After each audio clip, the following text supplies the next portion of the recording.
While still at Fox in 93, you're there on the TV for a couple years. You started another job at 100.3 WNIC. You mentioned Jay Towers. Yeah. How did that opportunity come to pass? Because I knew you probably said, well, I've done radio. Why not go back into radio now that I'm on TV? You went, it's kind of an interesting path, but how did that happen?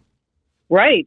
Jim Harper, my good old buddy, to this day, we talk almost every day. He contacted me and just said, would you like to do the weather? And I'm like, I really don't know what you mean. So, but he said, we'll put a microphone in your house.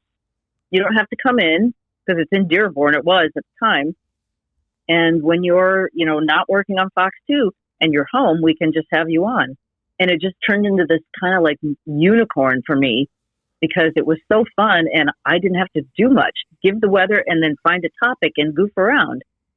It was really good chemistry, I thought, with the crew that's changed over the years. So I'm curious about that because as a journalist, he wanted you to do the weather. Did you did some banter with him, before and after, right? Yeah. How did you like that? Yeah. Because was it just Jim or was it Harper and Gannon? It was Gannon at first and Stacey DeFord and Linda Lancey. And then Stacey left and it was Cindy Canty.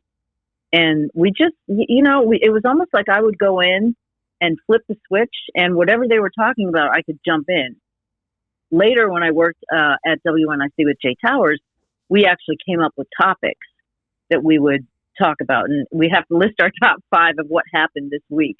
Right. And we'd pick a couple of them and everybody would, interact. And radio is so much different from TV. It really, it's just so, like you can make a face and you're not on camera, or you can do things behind the scenes, as that don't get seen and maybe make your delivery better because you're not stumbling and nobody's speaking in your ear. Right. So, well, I have several,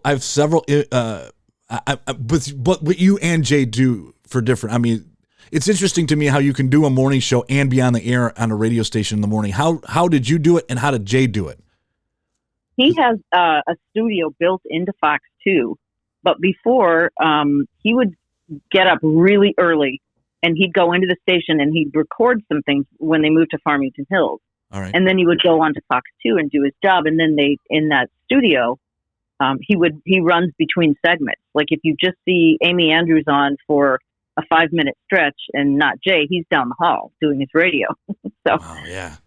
That's busy work right there. It is. He is a power machine.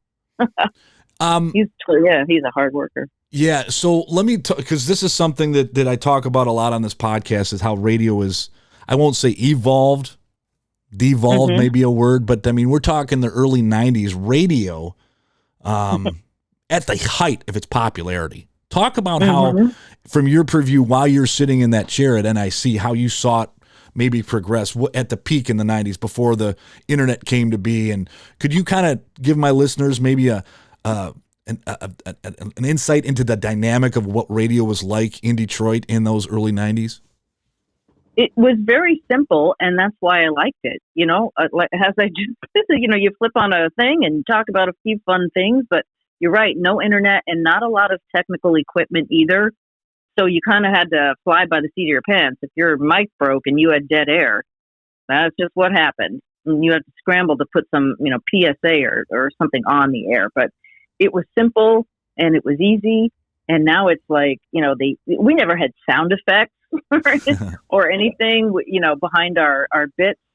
They called them breaks, when in TV, a break is when you stop. Right. Break in radio is the segment. So it has evolved. And I'd love to get back into it at some point. I know I do work with Jim Harper again on WJR. But it's different. That's a show.